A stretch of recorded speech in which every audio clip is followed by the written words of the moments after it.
Hello everyone, well, welcome back to my Let's Play of Star Trek 25th Anniversary. We have orders from Starfleet that this asteroid seems to be powering up as it's approaching a planet which has people who are in the 20th century technology, but they were once very advanced and were devastated by basically a nuclear war about a millennium ago. But because of the devices on this asteroid here, it seems to have been a missile base, and it shows signs that this place has been hit by nuclear missiles in the past. But since Proxima 3, the planet it's approaching, doesn't have the people anymore, and nor the technology to know it, there may be in for a second nuclear catastrophe unless the crew of the Enterprise could stop it.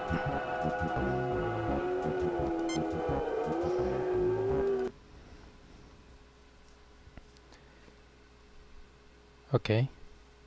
This moon has a thin but breathable atmosphere. I'm sorry that happens sometimes. I don't know what's causing it. Might just be the house box itself or something. There are many rocks here. These stones look like faces. These stones resemble those on Earth, on Easter Island. Stone monoliths of faces are a common artistic expression in evolving cultures. Like the faces on Vandu, too. Even the animal face art of the Orion post-decadence movement is similar. I never realized the Orions ever got past decadence. They hadn't the last time I was there. Well, let's take a look at that door. This looks like a heavy-duty security door built into the side of a hill on this moon. Dr. Leonard McCoy, knowing that they aren't likely to encounter any medical problems, is rather annoyed about being dragged yet again into the transporter. Ensign Mosier seems to be rather curious about the planet's technology. Mr. Spock looks forward to examining the technology of this ancient culture. James T. Kirk worried about the safety of the people of Proxstray.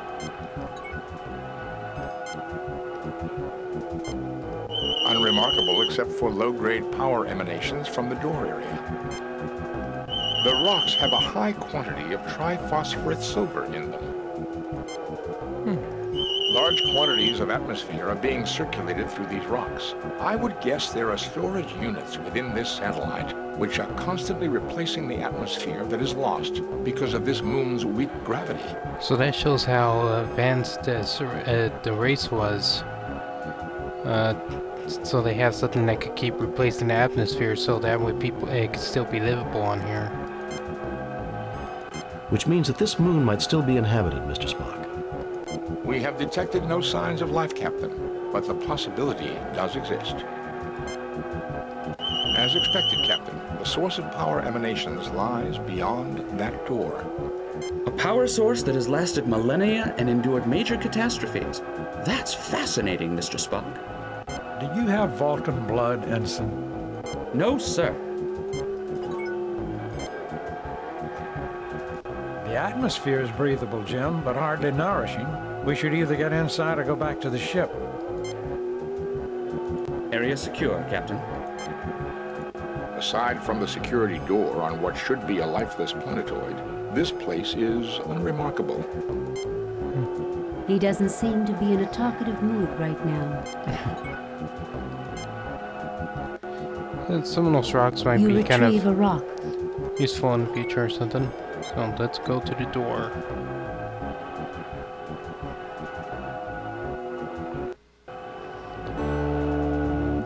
Captain, I'm afraid we got a wee problem here.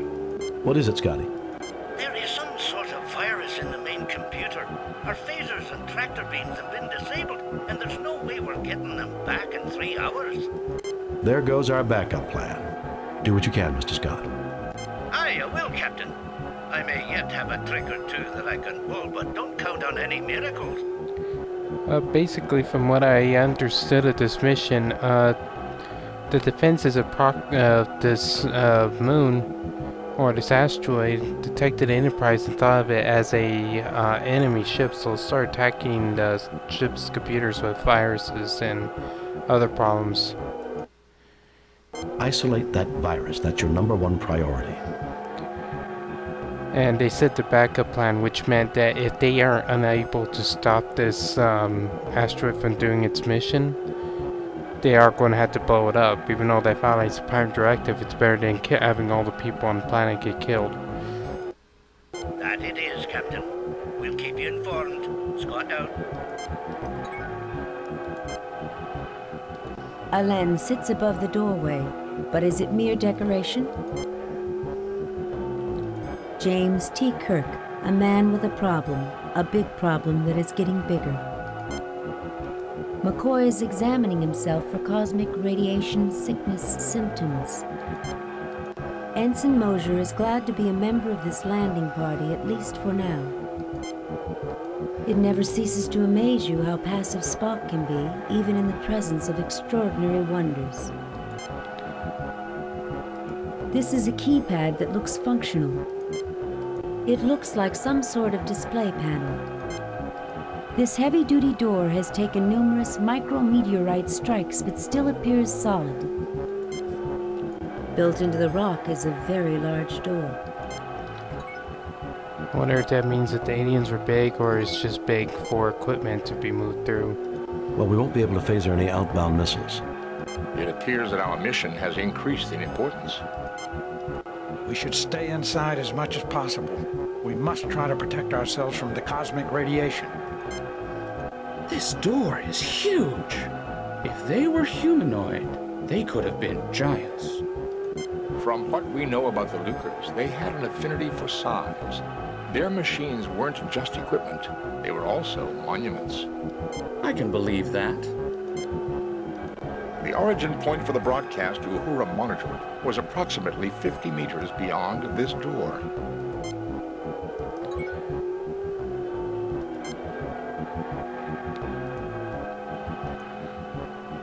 Let's see if we can use this. Input's a code there, and since we know this is Lucas, this is, they use base 3. And these are just, basically this is the code for 99.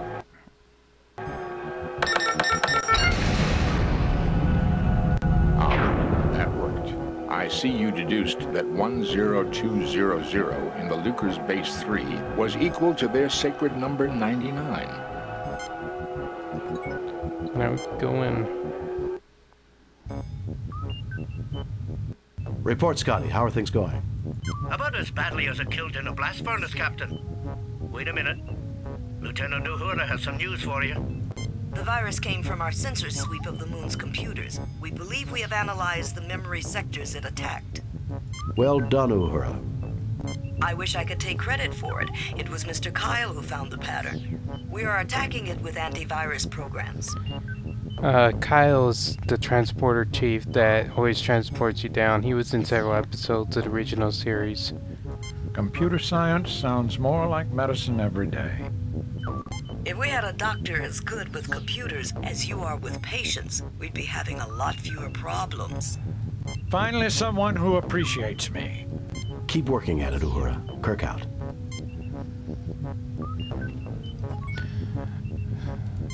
Well, no, I hope you guys are enjoying these Let's Plays I've been doing. I know I've been kind of like misstating words and having troubles finding words, and of course the time frames sometimes are not really all that good, like the one that went over 20 minutes a few episodes ago, and I'm sorry about that.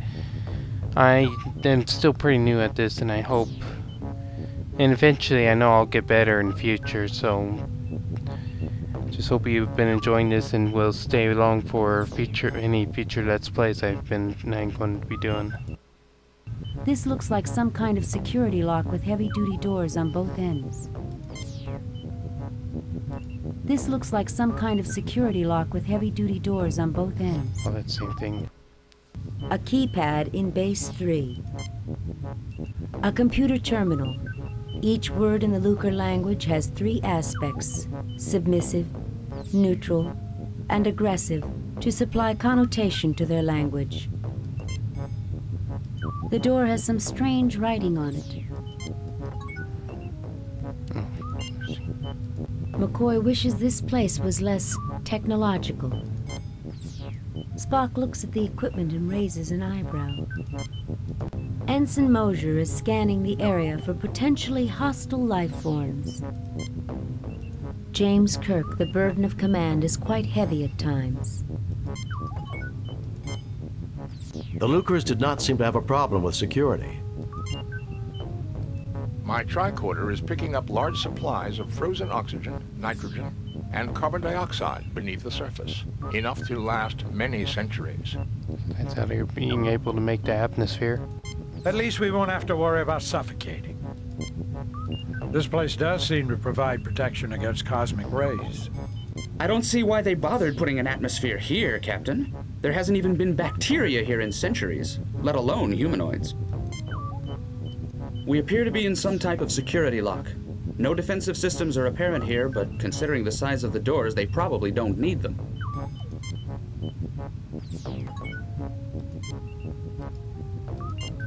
This door is similar to the one on the outside of the secure lock, except that it has not weathered over the years.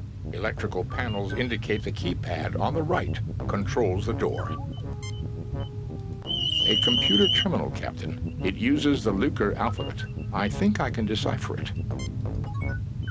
That might be a good idea. The console reports the following.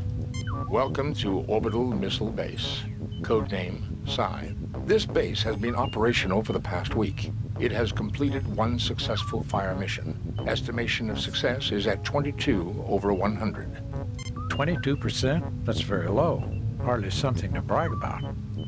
Doctor, in Base 3, 22 divided by 100 is equivalent to 8 out of 9, or 88%. I would think that quite satisfactory, given this base's probable mission of destroying the soft forces on Proxtree.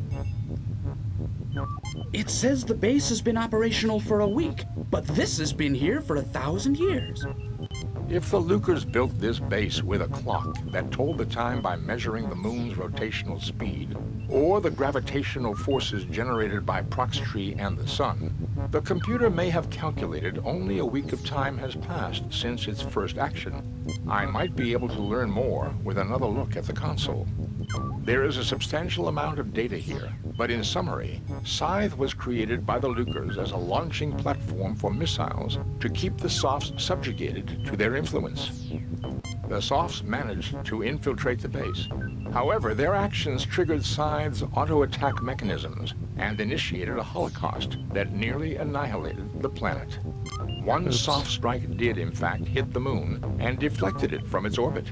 It has been dormant since then. So why has the base been activated again? Given the damage to the moon, its slow rotation and orbit, it has never realized the war is over. On this pass, for the first time, it has detected radio wave transmissions from Proxtree. Because it does not recognize them, it assumes the Softs are still active. Its transmission to the planet, I would assume, was some sort of a check beacon to see if it should continue its mission. Jim, let's return to the ship and blast this place to destroy its weapons. Doctor, this moon is a god to the people down there. If we destroy it, we will violate the Prime Directive. Spock is right, Bones. Spock, what are the chances that we could decode the transmission and send a stop code to the base? In trinary or decimal? Spock! 1.327 million to 1. Provided the archaeological studies about Lucre's languages are correct. Our other option is to get into this base and see if we can bring the computers down. The console reports welcome to Orbital Missile. 22%? That's Doctor, in... It says if the Lucres built... There is a soft map. One soft strike did it. So why is... Given the damage because its transmission... Jim, let's... Doctor, this... Spock is... In trying... Sorry about this. I was seeing if he said anything else, but instead he just says the same whole thing over again. Let's have Spock use this console here.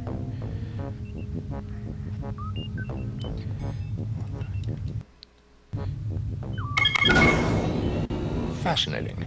If the Federation language studies were correct, the ideograph for the word Scythe in the Lucre's language is the 17th symbol in their alphabet that corresponds with 122 in base 3. Now, me and my brother did not really, when we played this, we did not figure that out ourselves. We actually had a clue book that we got that told us that, because like I said, figuring out base numbers and stuff are not that easy. Okay, since we're inside the base, Captain, we have a cure for the computer virus. Well done, Uhura. I modified Kathral-C to exclusively attack the Lucre virus. They annihilated each other, Captain. Fascinating, Lieutenant. The Klingons aren't going to be happy to learn that they helped us. How about the phasers and tractor beams? We may get the tractor beams online in time, Captain. I'm afraid even the backup phaser transmission codes were affected. We could destroy some missiles manually, but if this complex decides to launch more than 10 missiles at a time... Understood. The ball is in our court. We'll give it our best shot. Kirk out. okay, I think I'm going to call it a Let's Play here, so I will see you guys in the next video. Bye.